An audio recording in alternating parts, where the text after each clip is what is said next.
The వో of God. ఈ video చివరి వరకు చూడండి. దేవుని ఆశీర్వాదాలు పొందండి.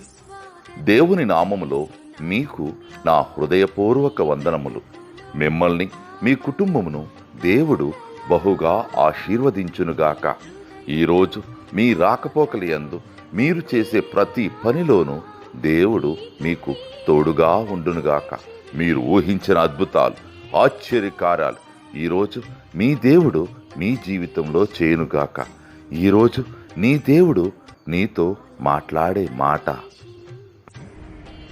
నిన్ను గొప్ప జనముగా చేసి నిన్ను ఆశీర్వదించెదను. ఆదికాండము 12:2. I will make you into a great nation and I will bless you. Genesis chapter 12 verses 2.